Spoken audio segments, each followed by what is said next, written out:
Mais um dia para se lembrar dos tempos passados.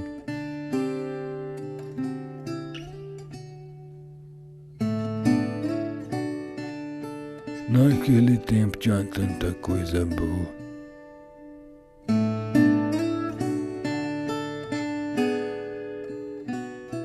Tempo que não volta mais.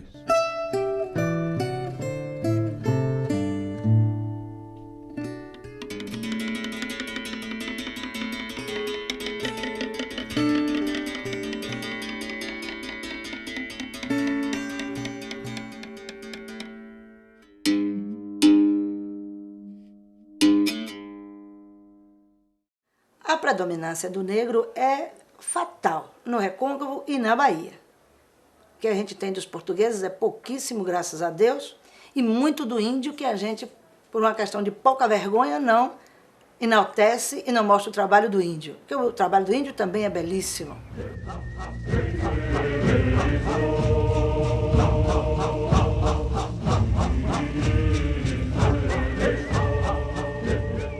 Mas o negro foi a predominância, porque tem a ver com a verve, com a característica do brasileiro.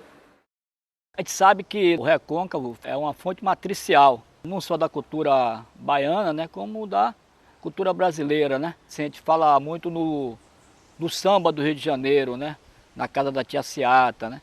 E ali, na verdade, algumas daquelas tias eram moradoras do Recôncavo, né, de Santa Amaro, de Cachoeira. Então nós tivemos um papel fundamental na formação, né, da cultura popular brasileira. A cultura negra no Recôncavo, ela é praticamente 100%. E não poderia deixar de ser de outra forma, devido à predominância da escravidão à época aqui.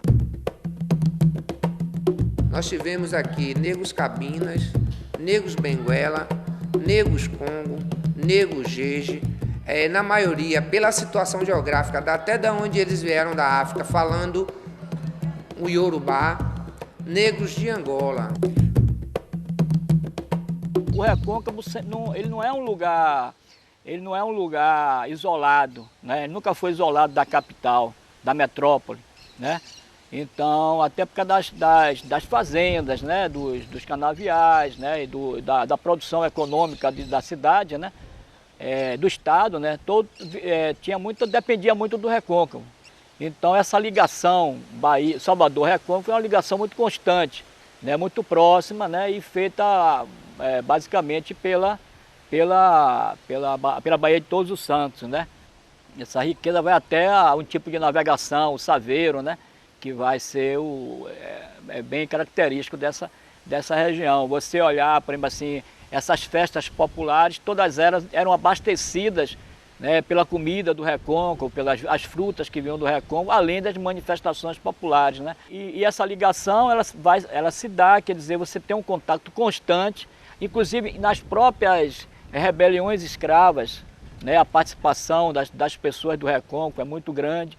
A gente tem um registro interessante de 1835, que é na Revolta dos Malês, que há uma penetração no Recôncavo para buscar a força do negro do Recôncavo para esse embate direto na capital baiana, porque não tinha homens negros capazes de estar desenvolvendo essa luta o suficiente, o contingente não era suficiente para tomar a capital baiana. E eles vêm aonde? Eles vêm ao Recôncavo, mais especificamente aonde? Em Santo Amaro.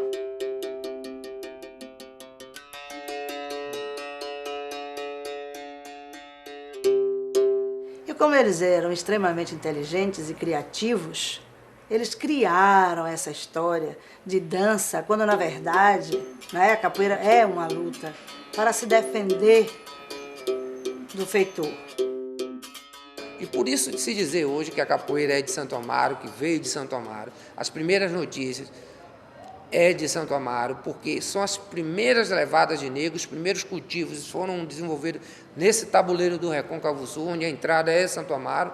Aí você pega os baixios do Paraguaçu, chegando até Cachoeira, Jaguaribe, Maragogipe, e aí a gente tem essa força do negro aqui, mais presente. Para muitos, por exemplo, assim, como o mestre Cobrinha Verde, né, o mestre Bimba, o Recôncavo seria a África da capoeira, quer dizer, a capoeira era uma manifestação dos africanos, mas que teria se gerado, tem como fonte de geração o Recôncavo da Bahia.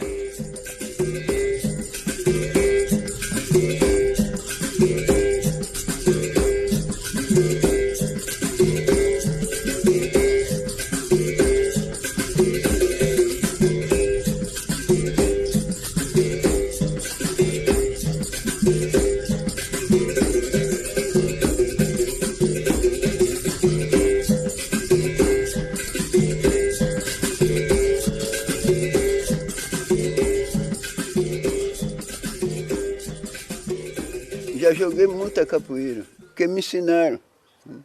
Quando eu estava novo, me ensinaram a jogar capoeira. Que o mestre que me ensinou capoeira já morreu, foi para Taparica, chamava-se Cassimiro.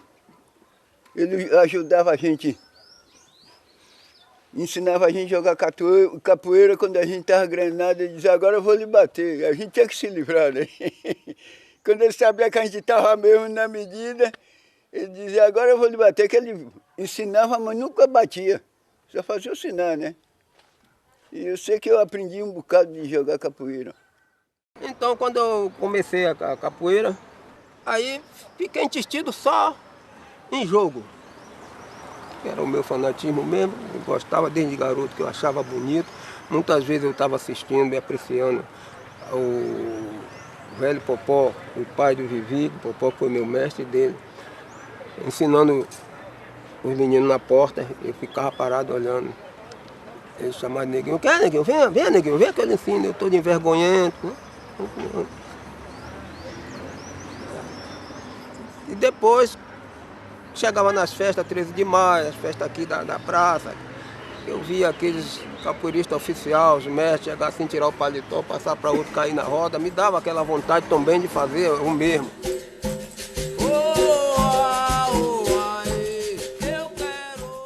Eu comecei na capoeira, eu olhava, sabe como é? Olhava o pessoal brincar, parava para assistir o pessoal brincar. Às vezes eu dava um pulozinho também, sabe? Como nós estava dando aí. Quem é feito. Quem não é, olha e dá aquele pulozinho, só não pode cair. Eu não sabia se eu caía para cá ou se ia cair para cá. Eu levei uma chupeta na broca do ouvido, que eu vi a locomotiva, para mim tinha arrombado tudo. Entendeu? Então, foi de quem? Do mestre Viver. Que ele não explicou para que lado é que eu ia, eu barbeiro, fui no encontro, recebi o pé, pá, bateu no ouvido. Então, as lágrimas aí começou a cair em 4 em 4. O pai dele, que era o Popó, parou a roda e disse, Viver, você quer matar o menino? Eu lhe ensinei assim. Se você matasse o filho dos outros. E Vivi, porque era muito aceso, muito ativo. Ah, meu pai, não sei o que, ele tem que aprender, não sei o que, não sei o que. Se eu fosse um cara covarde, um cara frouxo nas paradas, eu nem queria, eu passava por longe. Você estava aqui, eu passava lá pela outra rua, lá que eu não quero ver capoeira. Mas pelo contrário, eu enfrentei a barreira.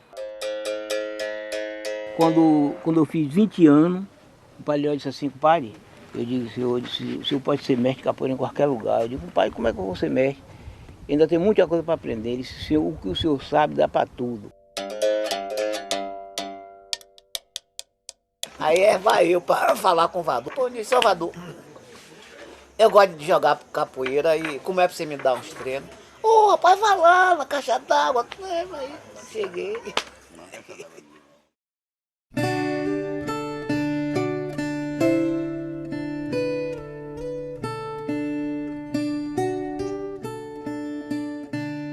Naquele tempo tinha muito valente. E quando tinha feira então, a vadiação corria solta. Era tanta brincadeira, não uma saudade.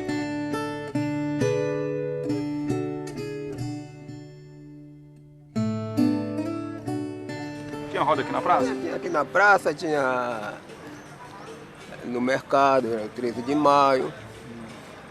E os domingos, quando se fazia uma roda, em algum lugar, algum pé de árvore que via que dava uma fresca boa, sombra boa, a gente formava a roda aí o pau comia. Eu me lembro da capoeira, a capoeira era forte aqui, nesse Iguape. Aqui, daqui até a Campina, Barandão, esses cantos aqui era Caimbongo, tinha também, era bom.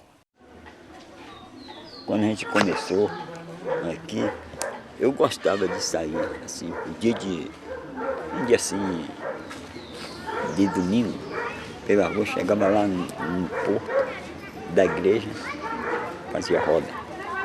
Depois a gente subia para cá para a praça, vamos fazer uma roda aí na praça.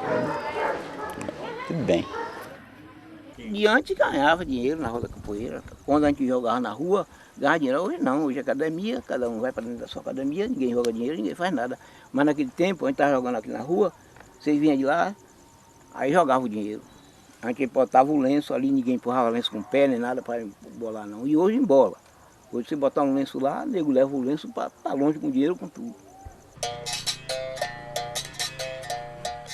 Era no Cruzeiro, eu vou levar vocês tudo, viu? Onde era a roda de capoeira.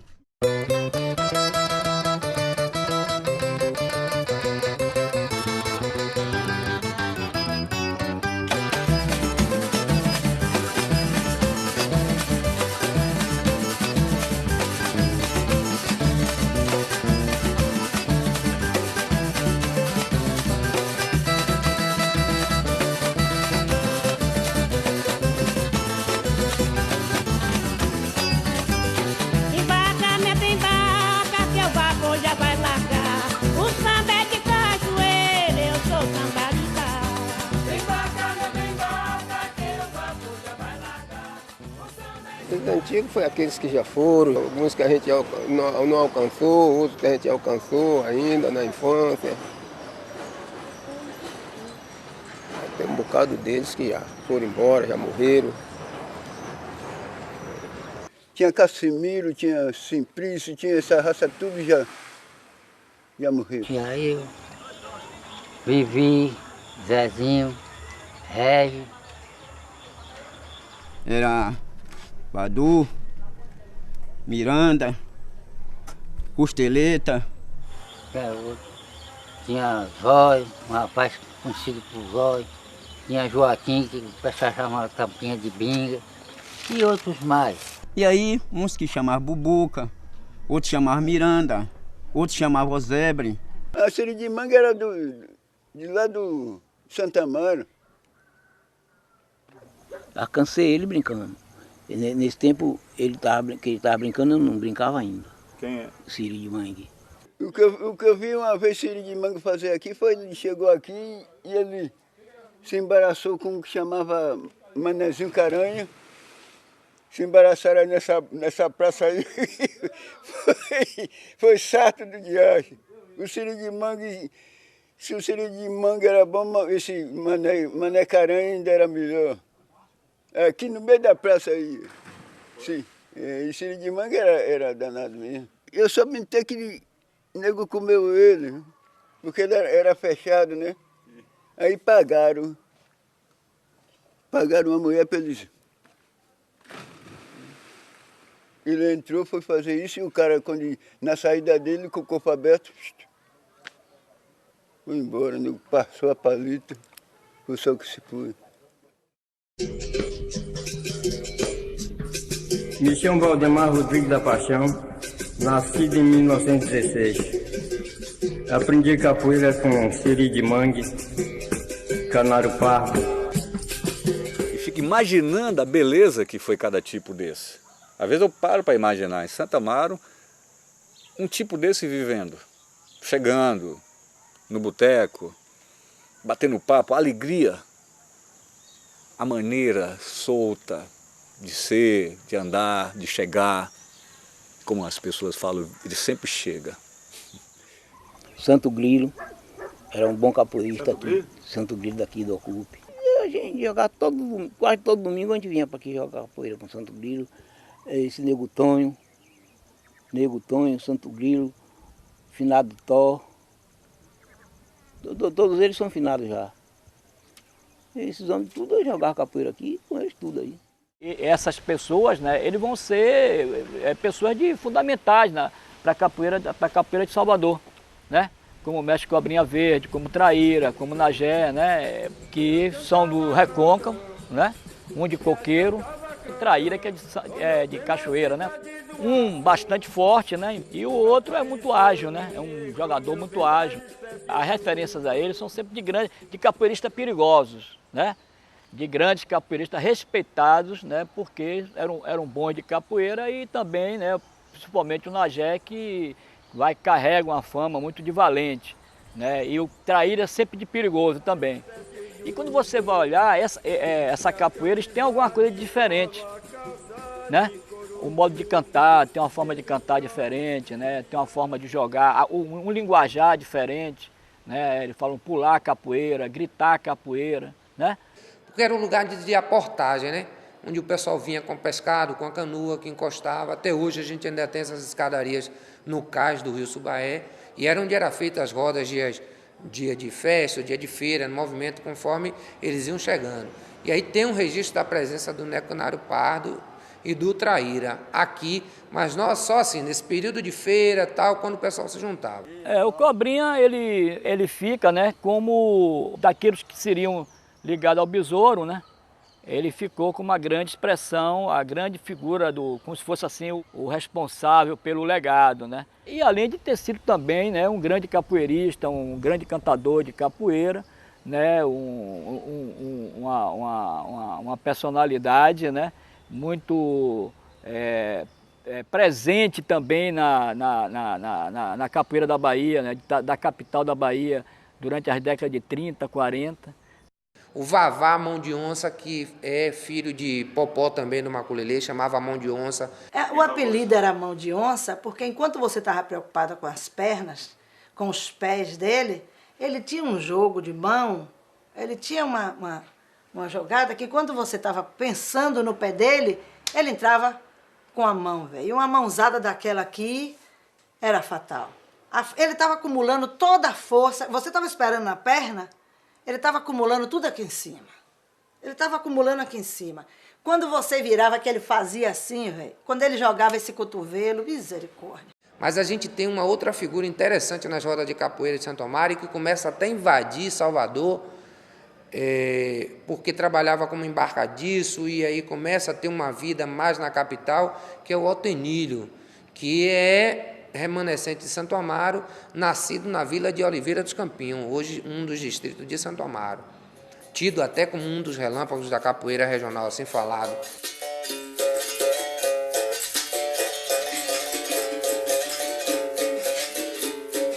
E chegando até os dias de hoje, por incrível que pareça, eu até louvo, que está com 80 anos, é o mestre Felipe Santiago. A capoeira dele é tão bonita, é uma capoeira de Angola. Ele dança tão bonito, ele não tem aquelas bobagens daquela exibição, é uma coisa que você vê que é de quem sente, que é de quem traz a capoeira aqui dentro, há toda uma concentração.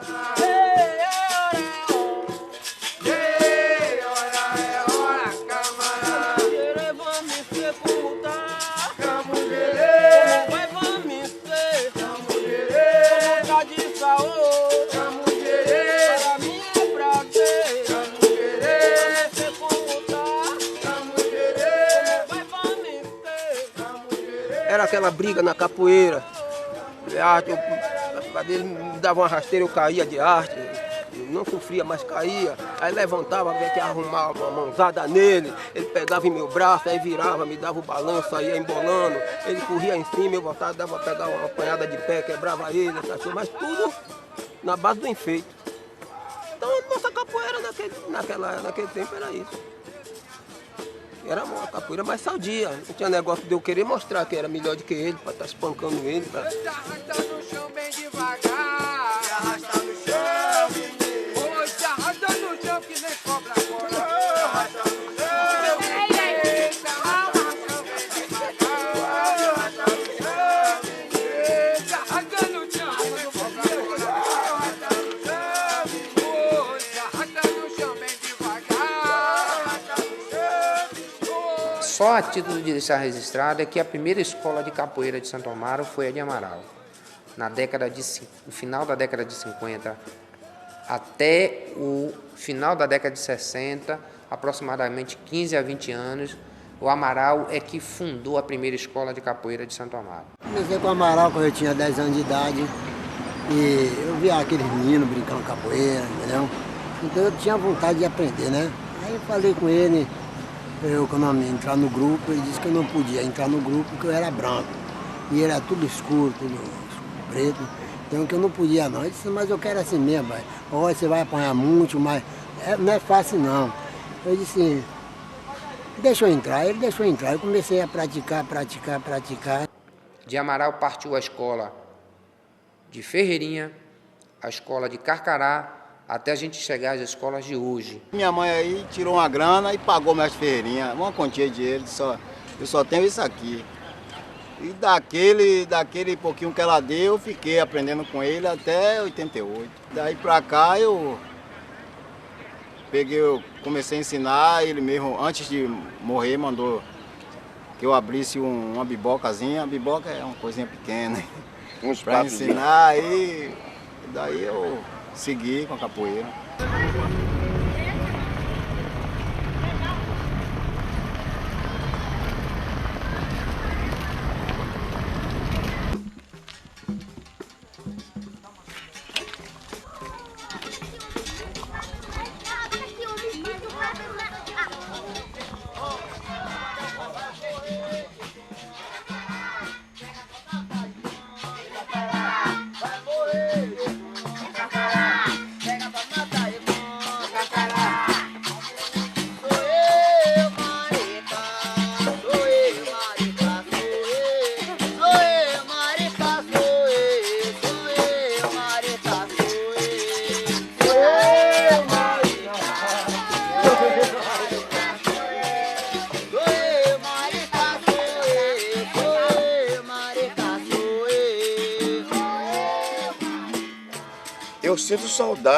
Eu sinto saudade da capoeira de ontem, e a de hoje não me deixa uma certa saudade, porque até as cantorias e o sistema de jogo, para mim, eu não vou, porque, primeiro, a rapaziada que está começando agora, eles estão querendo avoar, e avoar é perigoso. Na minha maneira de pensar, a voada de capoeira é perigoso, por quê? Tem coluna, tem pescoço, e o camarada vai voar, quem voa é passarinho, eu vou na maldade. Na maldade, na malandragem que ela pede, por quê? A alegria do capoeira é derrubar um.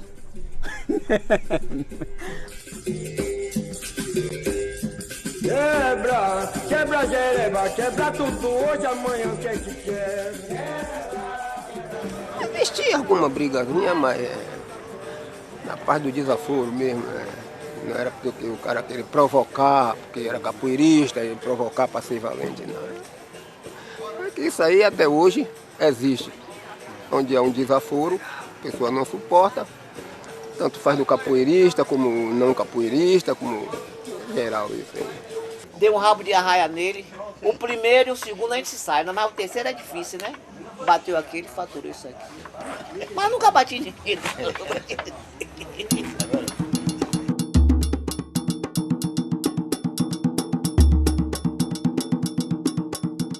E o negócio de nuca foi com um baiano.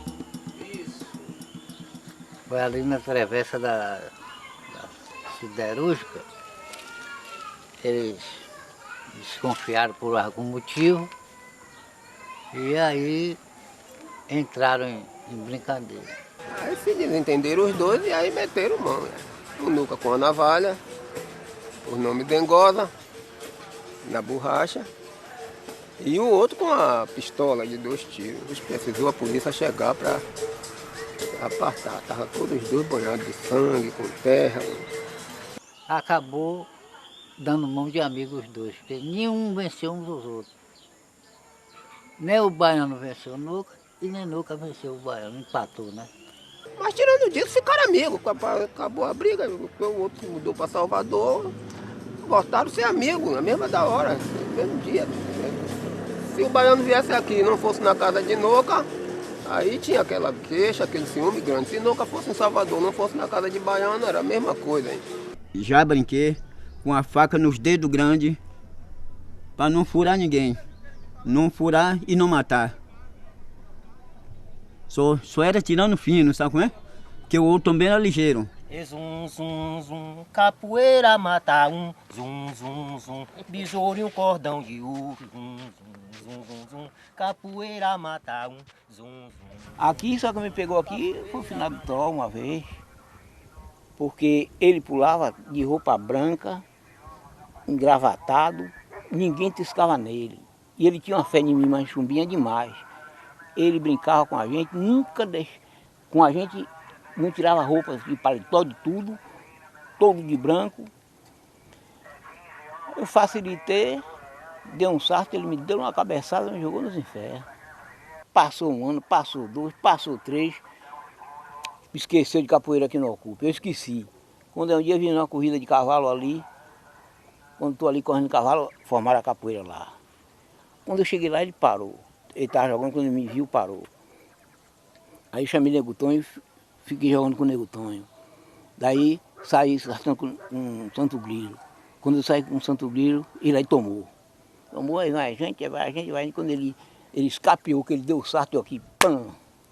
Ele caiu lá, ficou assim, água, água. Eu digo, dá água, ele girou uma aí, dá água, ele girou aí, deram água, aí ele disse, água, água. Aí deram água. Aí ficou na base assim, de uns 3 meses para 4, ele morreu. E ele morreu daquela cabeçada. Aí eu digo, essa vai ficar para mim para sempre. Nunca mais botei cabeça em ninguém castigada, não. Dessa nunca mais botei. Eu faço que vou botar a cabeça e saio. Mas para empurrar, não empurro. E eu botei a cabeça e ele caiu lá pedindo água e não aturou muito tempo, não.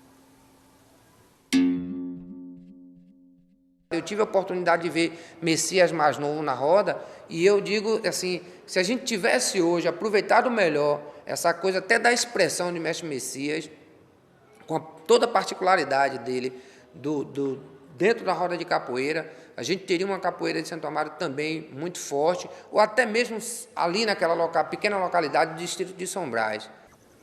Aí Partinha disse assim, vamos buscar esse homem para o meio da gente. Aí vieram. Mas as vacas tinham comprado o terreno aí da Capanema, e eu estava com 10 cabeças de vaca. Aí quando ele veio, vamos embora, compadre, vamos embora para a gente correr os interior. Eu digo, compadre, eu não vou não.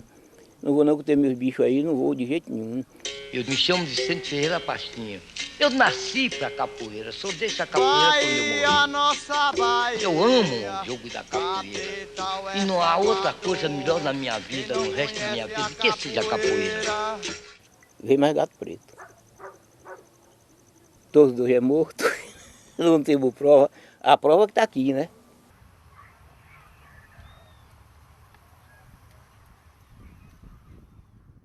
É que ele ficou fincado num dos grotões que saiu um dos grandes capoeiros de Santa Amaro, que é Mestre Gato. Messias ficou por lá ainda fazendo capoeira. Gato foi aluno de Leó. Foi aluno de Leó.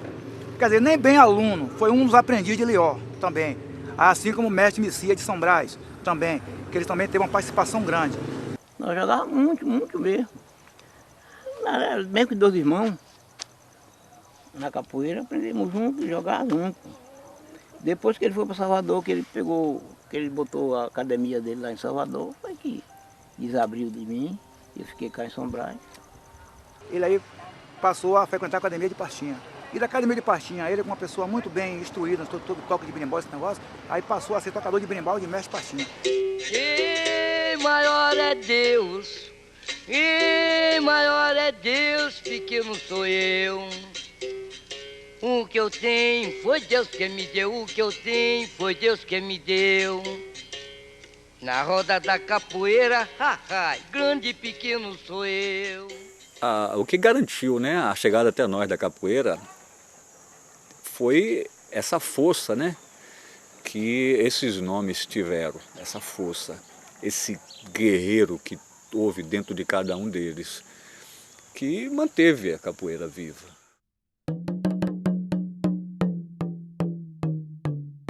Tinha muito mandingueiro. Gente de corpo fechado, preparado de oração. É gente que virava num cachorro e que virava num toco de pau para escapar das perseguições. Meu patuá, meu patuá. Me livrou de muitas coisas, de muitas traiçoeiragens.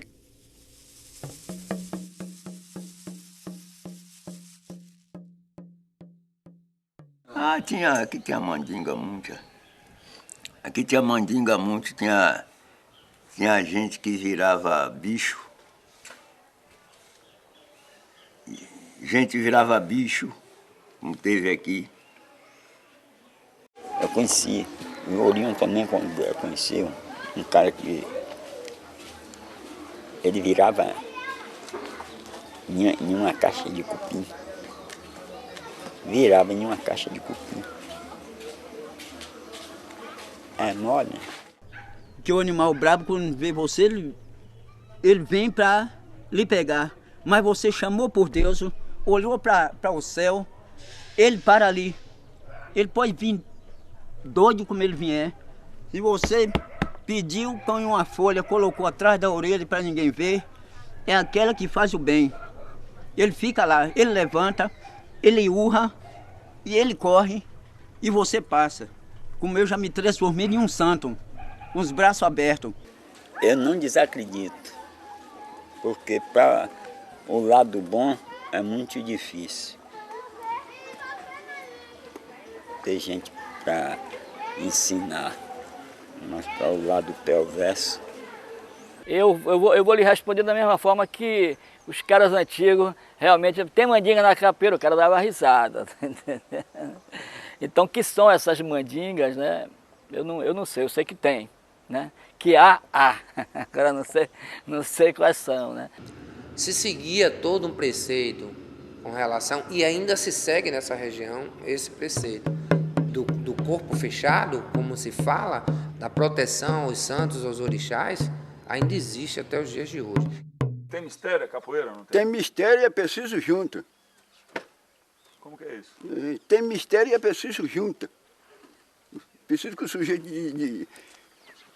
desenvolva os ossos todos, que é para se livrar. O sujeito que vai jogar capoeira, correu dentro dele para dar um sopapo nele, não pega. O que sabe jogar capoeira não pega nele, não. Ele cai fora. Geralmente, o mandingueiro é aquele que sabe fazer as coisas, são os considerados a elite da capoeira, né? São considerados os caras mais que sabem, assim, você pode, hoje em dia você pode ter um cara que tem uma técnica fantástica de aprender a jogar capoeira, mas ele não tem a mandinga, né? Ele não sabe como aplicar aquelas coisas do próprio jogo, não é só de tabulindo com astral, ou com o feitiço, ou com essas coisas. Tenho meu corpo fechado, sou de Deus abençoado, quero que ele me dê licença, eu aqui no meu reinado. Tá vendo aí, que é que eu trago aqui? Você copia a estrela do céu, manda benzer com uma cruz que tem o Senhor do Bonfim aqui, né? Nessa cruz, né? Faz seu patuá, manda encaixar aqui e travessa em seu pescoço. Também não bote, você estando comer essas comidas muito pesadas, não bote no pescoço que não dá. Não pegue. Tá vendo? Quando você tomar seu banho, que você se arear, e você sair para qualquer canto também, você não. Porque você tem que botar aqui, né?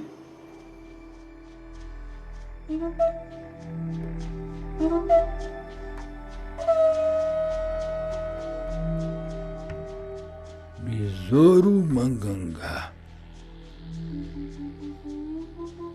Nunca que apareceu ninguém como ele por essa banda daqui. Era um cabra danado. Não levava desaforo para casa. E não gostava de polícia. Besouro é um totem dentro da capoeira, né? É o cara assim que é uma referência básica, né?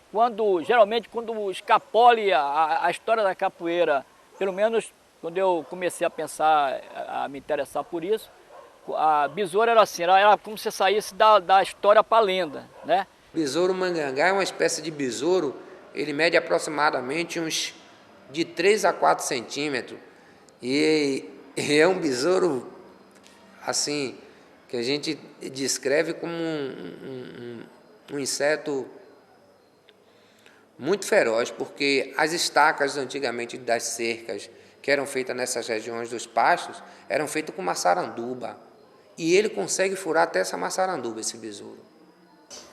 De falar muito o besouro, a área de Santo Amaro, né? O besouro era de Santo Amaro. Nascido em Santo Amaro, remanescente de uma área quilombola, que é hoje a comunidade do Urupi.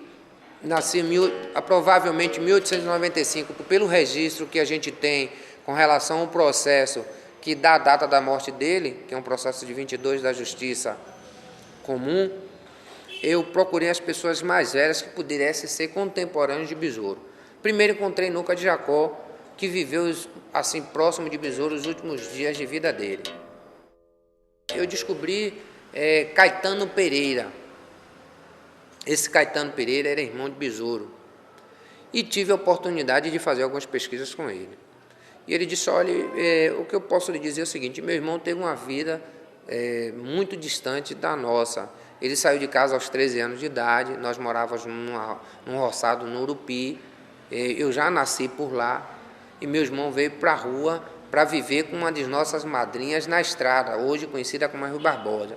E não ficou aí mais que 6 meses. Ele ganhou o mundo e a gente só ouvia falar quando ele estava em Santo Amaro, quando era dia de feira, que tinha as rodas de capoeira, porque ele não aparecia nem para ir visitar a nossa família.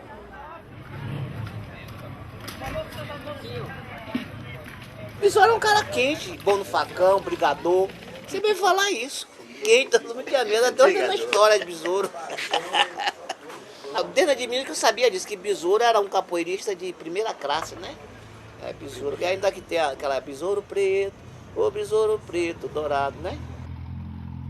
Ele tinha sempre a milícia ou alguém da espreita para pegar besouro. Isso era o troféu, pegar besouro, né? Agora, por que pegar besouro? Era bom de capoeira, dava pau mesmo, velho. Era perigoso, o homem era ligeiro, o homem era sabido, né? Porque tem os sabidos, tem os sabidos também. Ah, é porque é capoeira, não. Tem um cara sabido. Esse negócio de patuar, essas coisas. Era o que besouro, que esse que chama besouro, chamava besouro, tinha muito. Aí eram os bons capoeiristas, os bons, eram eles. Aí o que ele fazia devia ser coisas tão absurdas que, né, eu acho que as pessoas chegavam a esse ponto aí. Viva meu Deus!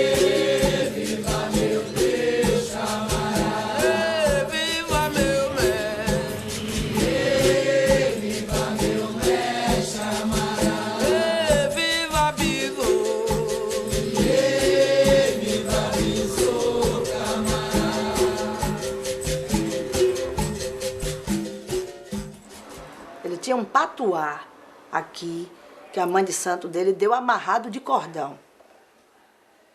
Patuá. Que ele tinha aqui. Que o pessoal dizia que ele tinha um corpo fechado, e ele dizia que o corpo dele era fechado por conta daquele patuá. Besouro mandingueiro nem tão, só pela capoeira. Capoeira tem suas mandingas também. Mas que ele era tratado de besouro mandingueiro porque ele tinha seu patuá. Eram suas orações que ele tinha e tal. E aí, era o que fazia ele virar num toco, num besouro, num pé de árvore, de qualquer coisa, assim, numa moita de mato. Era as orações que ele usava. Ele era um personagem antigamente lendário, quer dizer, tudo que a gente sabia sobre Besouro, né, tinha referências muito fragmentárias que davam a história oral, né, os relatos orais, mas ninguém tinha uma documentação sobre Besouro. Então hoje, né, por conta a primeira pessoa que faz isso, Antônio Liberac, né, ele encontra um documento sobre Besouro, e nessa documentação, quer dizer, Besouro é como se fosse... Agora, que é interessante isso, é que ele vai deixando de ser um personagem lendário para virar um personagem, né, histórico mesmo, né? E nessa documentação aparece um episódio que que a história oral falava muito de Besouro, né? Que era de pegar o cap do policial, né? Tirar, eles falavam, desfeitear a autoridade. Seria uma forma de você desmoralizar, uma das formas de desmoralizar é você pegar o cap do cara, pegar o cap e jogar no chão, entendeu? Então nessa documentação isso aparece. E isso está ligado nos relatos orais, né, ao que se falava em Santa Amaro, um episódio dele que ele fazia isso, queria desmoralizar o policial, ele pegava o chapéuzinho do cara e desfeteava, né? Eu tenho esse documento aqui, que é um processo que encontrado no próprio arquivo, que é um processo datado de 1922, onde ele é findado em 1924 com a morte de Besouro. Esse processo ele faz um registro de uma agressão que ele faz ao indivíduo na fazenda do Rio Fundo, hoje município de Terra Nova, e que vem ser findado em 1924 com a morte dele. E aí a gente tem uma prova aqui, que é a existência de fato de Besouro. O Manuel Henrique Pereira, filho de Maria Alta Pereira. Essa documentação, por exemplo, até hoje, ela não anulou muitas das coisas que a história oral falava, né? Besouro vinha aqui buscar cana lá em cima, no barco. Esse besouro era um homão preto. O senhor conheceu? Conheci. Isso tudo aí era cana. Não está vendo esse mundo todo aí? Tudo era cana.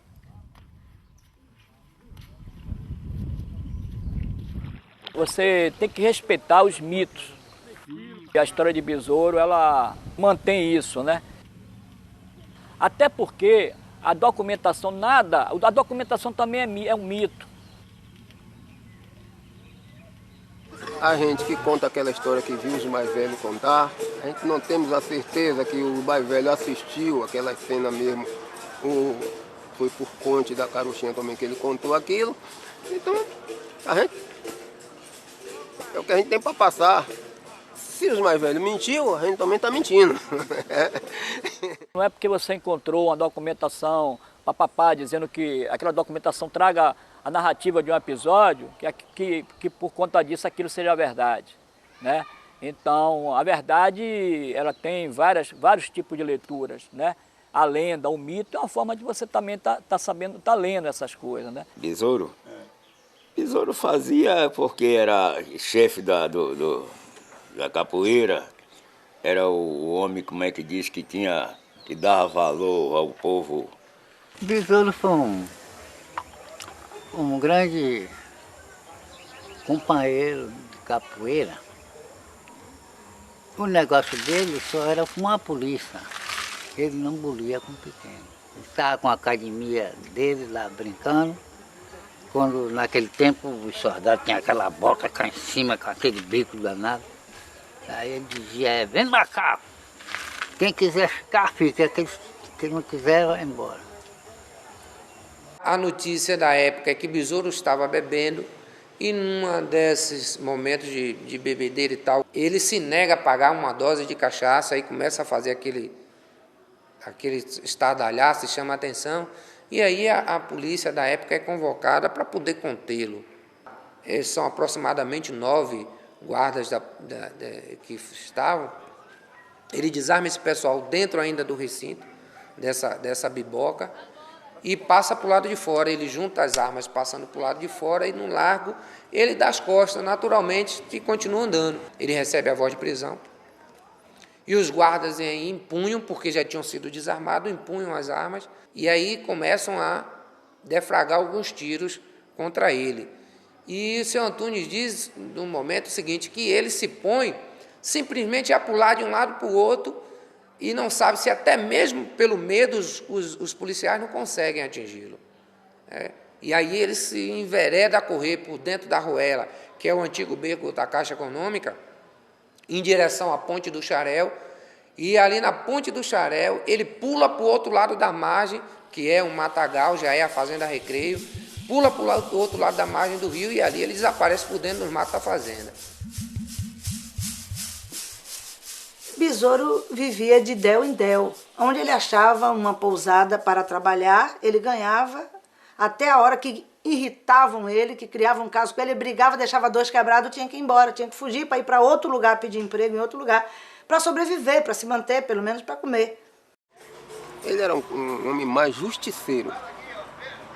Ele não gostava de ver, porque na época o pobre para o rico era um cachorro. Do ruim, porque o cachorro dele eles tratavam até muito bem, mas...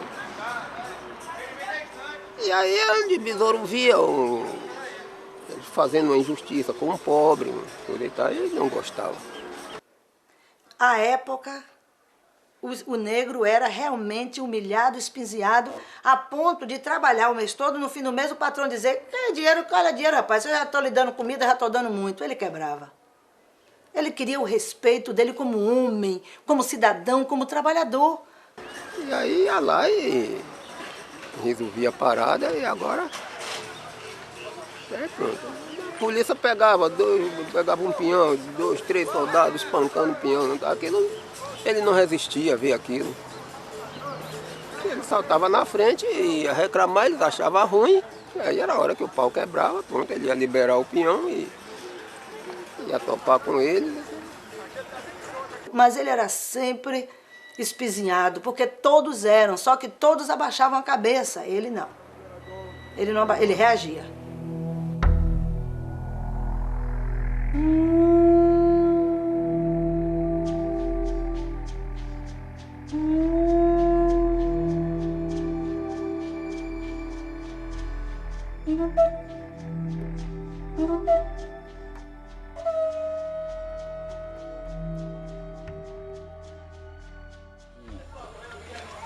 Quando mataram ele aí em 5 Rios, era Maracangalha, hoje chama 5 Rios, um amarelo, uma faca de aticum.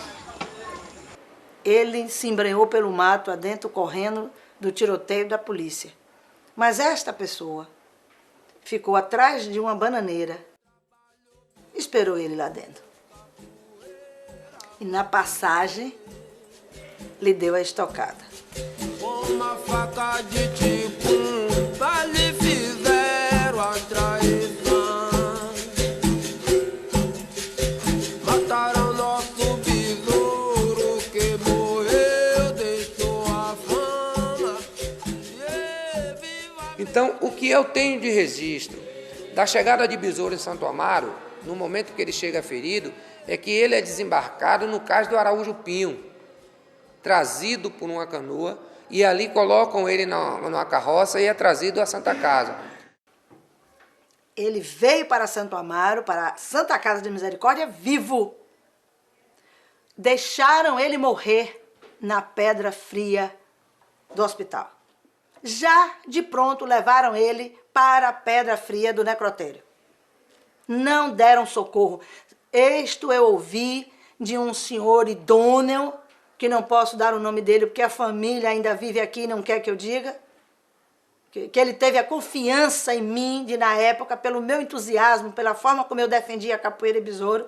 Ele um dia me convidou para ir à casa dele, e sentou e me contou a história. Ele disse, eu vi besouro morrer à míngua na pedra fria da Santa Casa, isolado pelo médico. Ainda me deu o nome do médico à época, que não atendeu, deixa morrer. Ele sangrou até a morte.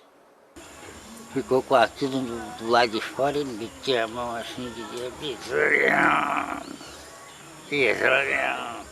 Mas ninguém contar isso porque eu tenho medo que nem eu vou contar, porque negócio de grande, pequeno sai apertado. Você vê que alguns documentos que relatam a morte, diz que ele chegou pela manhã e só morreu às 19 horas. A certidão de óbito diz que ele morreu por causa de uma perfuração. Perfuração essa que não teve um médico capaz de estancar a sangria?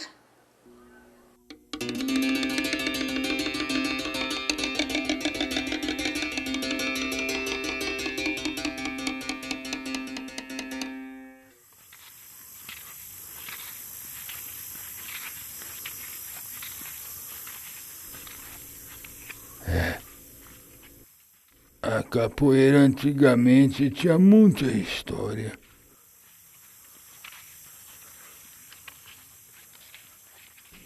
Mas a história continua. Oh, nego, se continua.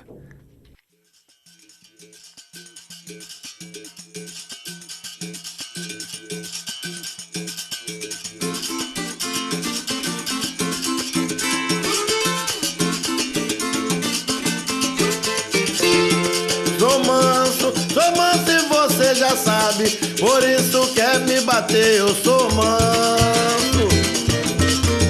Sou manso e você já sabe, por isso quer me bater.